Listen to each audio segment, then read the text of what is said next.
Welcome to Today News. Russia claims its forces have downed Ukrainian fighter jets flying over the Kharkiv region using anti-aircraft missiles.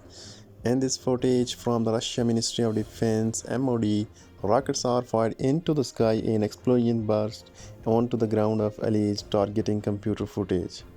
A statement from the MOD said, over the last 24 hours, Russian air defense weapons downed a Su-27 fighter jet near Barvinkove in the Kharkiv region and 6 drones near Mali Prohody, Kapitolivka and Balakliia in the Kharkiv region and Shiroke in the Donetsk People Republic.